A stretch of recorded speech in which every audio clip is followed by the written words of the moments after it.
ngunit tayo ay nakalunod sa kasalanan.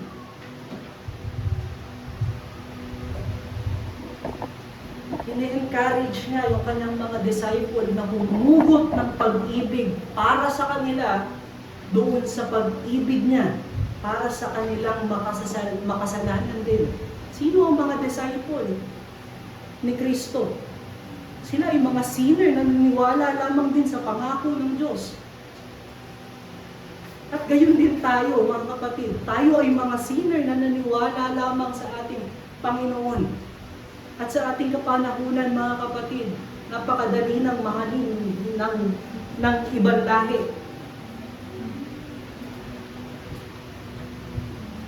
Ngunit ang mahirap mahalin, mga kapatid, yung meron tayong enmity, o yung ating enemies, o yung nag-offend sa atin. Ayun na yung ating mahirap pagpretyan sa panahon na iyon. Ngunit sinabi ng ating Panginoon, ask anything in my name, and my Father will grant it to you. Kaya ibinigay niya yung banal na Espiritu para sa atin. At ang banal na Espiritu na iyan na nagre-reside sa atin as we preach continually the gospel, as we seek Christ continually sa kanyang gospel, sa scripture, as we yearn for more knowledge and understanding sa Panginoon, namumunga ang banal na Espiritu. At makikita natin sa Galatians chapter 5 verse 22 to 24. At ang unang bunga ng banal na Espiritu na ibinibigay sa atin ay love, joy, and peace. Yung love, joy, and peace ay magkakadugtong, mga kapatid.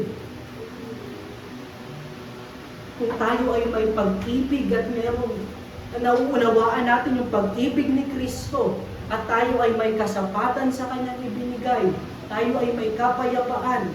At hindi lamang tayo may kapayapaan, bagkus tayo ay naghahangad din ng kapayapaan.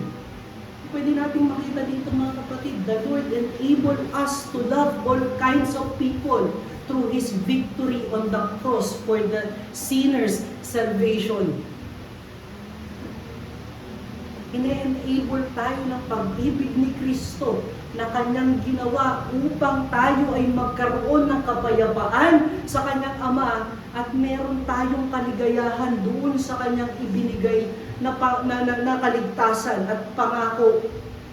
At iyan din yung dapat nating panghugutan sa ating mission sa world. At ito pa rin, mga kapatid, ay part ng salvation blessing, ang pagbibigay ng banal na Espiritu sa atin. Ito ay galing doon sa finished work ni Kristo, doon sa krus ng Kalbaryo. At pati sa ating kapanahunan, hindi lamang sa kanila, kila Pedro, kila Juan, kila Santiago, natanggap yung bagay na yan hanggang sa atin. At sa mga manuniwala pa, tayo ay tinawag na i-preach siyang gospel kung saan tayo makarating, sa ating eskwelahan, sa ating trabaho, sa ating kumpanya, sa ating mga kapatid, especially sa loob ng ating tahanan. At again, wala na tayong hostility against races, ngunit meron tayong hostility against our enemies. Ang pinakamadali ngayon, mga kapatid, na mangyari sa isang tao ay ma-offend. Kaya naman ang tao ngayon talamak sa kanilang mga kaaway. Madali nating sabihin na hindi natin kaaway ang isang tao, ngunit pagka hinanungkat mo na yung buhay ng bawat isa sa inyo, doon mo makikita na meron ka palang tampo sa kanya. Meron ka palang inis sa kanya. At dito, sa kapanahunan natin, mga kapatid, pinakamahirap i-preach siyang gospel sa kanila. Anong pinupunto natin dito, mga kapatid? Preaching the gospel without partiality, cultivate peace. Kailangan natin i-preach yung gospel sa ating enemy without partiality, hindi lamang doon sa ating mga minamahal, bagkus doon din sa world, which is sinners Offenders ng Diyos at offender natin. Offender sa atin. Ito ay nagkukultivate ng peace. Unang-una dyan mga kapatid, ito ay nagkukultivate ng spiritual peace. Pagka ina-preach natin yung gospel without partiality, dahil lang heart natin ay nakatuon kay Kristo na nag-unite sa tao sa Diyos, yun din yung ating nasa puso. Pagka dininay natin yung truth to someone na nag-offend sa atin, we rebel against God. Hindi ba natin napapansin na pagka meron tayo confrontation sa ating kaaway at hindi natin i-preach yung gospel, pag uwi natin, parang hindi tayo mapakali. Parang hindi tayo matahimik. Gina-justify natin, mali siya. Lagi natin pinaulit-ulit na lang sa ating kaisipan yung kanyang ginawang offense sa atin. Bakit? Wala ka kasing peace dahil hindi mo na i-preach yung gospel sa kanya. Hindi mo na iparating yung peace at yung love ni Kristo sa kanya. Kaya wala kang joy sa iyong puso. Consider natin yung heart ng Panginoon. Makikita natin sa Ezekiel chapter 18, verse 23, na ang Diyos ay nagde-desire ng repentance sa kanyang mga nilikha, na although alam niya yung kanilang iniquity, hindi niya dinedesire yung death nila. Bagkus dinedesire niya na magrepent sila. Bagamat alam niya na sila ay nakatadhana para doon sa kamatayan, hindi niya dinedesire yung kamatayan para sa kanila. At nawa, ganun din yung ating puso. Hindi lamang puso natin na tayo lamang yung maligtas lamang yung ating mga minamahal at okay yung ating relasyon. Ipinadala tayo sa world. Hindi tayo dapat mamili kung sino yung dapat nating pagpreachan. Tingnan natin yung ibinigay na passage kanina sa lecture, sa Psalms chapter 35, verse 13 to 14. Si David ay type ni Kristo na nagsisik ng justice at righteousness para sa kanyang mga enemies. Ngunit pag nakikita niya yung kanyang mga enemies na afflicted ng sickness, he laments para sa kanila. Nag-fasting pa si David at nanalangin pa si David para sa kanila. At ganito din yung puso ng ating Panginoon na nakita natin sa Ezekiel chapter 18 verse 23. At ipinreach yan ni Peter doon sa 2 Peter chapter 3. Na ganito dapat yung puso ng isang Kristiyano. Ang ibig sabihin lamang nito mga kapatid, umaakto tayo ng tama doon sa offense na nagawa sa atin. But we never deny the gospel sa kanila dahil higit sa lahat ng offense nila sa atin, they offended much yung greater being sa atin, which is God. And we also desire ng salvation para sa kanila, although they offended us. Ito yung napakadali natin kalimutan para sa atin. We preach holiness. We preach to act righteously. Pero pag tayo na yung na-offend, parang gusto natin lagi ng excuse.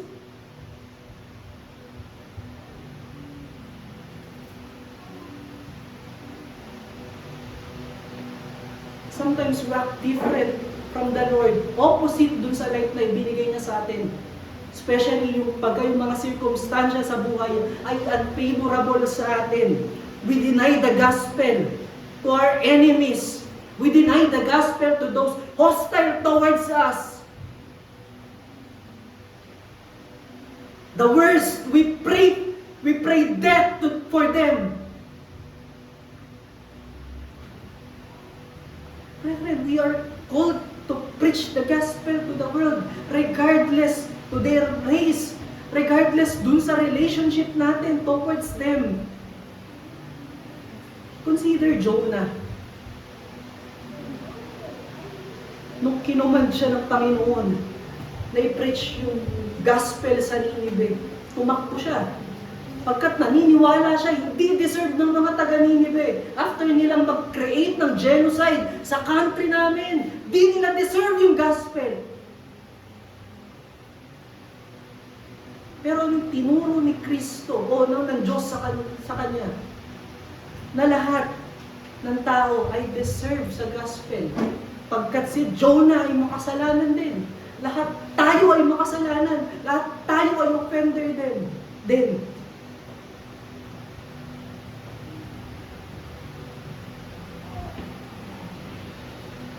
You must recall yung buhay natin before, bago tayo mag-judge at bago natin i-deny yung gospel sa iba. One of the great example, katulad ni Jonah, na nabasa ko, yung true to life story ng preaching ng gospel ng walang partiality. May isang lalaki, tawagin natin siyang Christian. Dahil siya isang Christian, ngayon nakakilala siya ng isang Kristiyanong babae din, tawagin natin siyang wife. At si wife ay malaki ang pamilya. Meron siyang maraming kapatid at maraming kapatid na lalaki at kapatid na babae. Sa kanilang marriage, naging fruitful at gospel-centered, Christ-centered yung kanilang pagsasama. At dahil Christ-centered, itong si Christian ay na-inlove na rin doon sa pamilya ni wife at minahal niya ito parang sarili niyang kapatid. But suddenly, nangyari sa kanilang buhay na merong dumating na isang lalaki na niligawan yung sister ni wife. Tawagin natin itong lalaki na to na si Son of Darkness. Ngayon, itong kapatid ni wife at yung si Son of Darkness ay naging mag-boyfriend at mag-girlfriend. Itong si Son of Darkness ay hindi Kristiyano. Tumagal naman yung relasyon nila at na nangyari, itong si Son of Darkness ay nagkaroon ng horrifying crime against sa sister ni wife. At nag-lead ito dun sa death ng kapatid ni wife. Dahil si Christian ay minahal na yung pamilya ng kanyang asawa na si wife, siya yung humarap doon sa pagkuha ng evidence at pagkakausap kay Son of Darkness. Nasaksihan niya yung evidence ng horrifying crime ni Son of Darkness doon sa sister ng kanyang wife. Because dahil sa horrifying evidence na nakita ni Christian at nakausap niya mismo si Son of Darkness, hindi na naiwasan na sabihin lahat ng offenses ni Son of Darkness sa kanilang pamilya. But in the end, Christian preached the gospel to Son of Darkness. Ito yung word ni Son of Darkness, ito yung word ni Christian kay Son of Darkness. You sin against us. You sin against us is great, and we are offended to the very core of our soul. But the truth is you sin much greater to God. That is why you need to hear the gospel. And I pray that you repented of your sin and have faith in Jesus Christ who died for your sins. Ano yung makikita natin doon kay Christian? Hindi siya agad nakapagpatawad sa offenses sa kanya. But he never denies yung preaching ng gospel doon sa taong nag-offend sa kanila. At yung notion ng pagpipreach ng gospel doon sa nag-offend sa kanila o sa kanya ay isang desire to forgive also. Dito tayo nagkakaproblema minsan, mga kapatid. Hindi lamang sa offenses or sa crime nangyayari ito sa other, sin pa against us, ay pwedeng mangyari ito. Pag tinetake na natin o binibigyan natin ng excuse yung offense na nagawa sa atin para hindi natin i-preach yung gospel, doon tayo nagkakaroon ng problema sa inintend na buhay sa atin ng Panginoon. Nag-struggle tayo. Again, yung analogy natin kanina, when someone offended us at hindi natin i-preach yung gospel, pinapaulit-ulit natin yung offense nila sa ating kaisipan at hindi tayo nagkakaroon ng peace. Pinapaulit-ulit lamang natin. At pagka nagkakaroon ng pagkakataon na ine-exhort tayo to forgive or ine-exhort tayo to preach the gospel unto our enemy, irritating na sa ating mga tenga, irritating na yung gospel sa ating pandinig. At nag-struggle tayo sa loob ng church. Nag-struggle tayo at nag-uumpisa tayong mag-reason out. Iba yung case ko sa case ng mga example nyo. Iba yung case ko sa naging case nyo. You see? Kung gaano naapektuhan ng not preaching the gospel to the world, yung ating kaisipan, at paano nito tinatanggal yung peace sa atin. At walang greater remedy sa bagay na iyan, kundi balikan mo yung peace na ginawa ni Kristo sa krus ng Kalbaryo at sa kanyang muling pagkabuhay. Kung gaano ka karumi na tinanggap ka ng Diyos, na yung pinakamataas na nilalang ay bumaba sa level ng maruming tao para pagkamatayan ka, para pagbigyan ka ng kapatawaran sa mismong siya. Yung ating pangalawang challenge, mga kapatid, meditate the gospel and the forgiveness and peace of our Lord. Para tayo ay makapag-preach sa world, even doon sa hostile sa atin, meditate natin yung gospel ng forgiveness, yung gospel ng peace na ginawa ng ating Panginoon. Matatagpuan lamang natin yan dito sa Iglesia ng Panginoon. Matatagpuan natin yan sa bawat isa sa atin, sa pananalangin, sa Lord's table, kung paano ikaw na hindi karapat-dapat sa Diyos ay hinayaan niya kumain ng kanyang hinain na kaligtasan at buhay.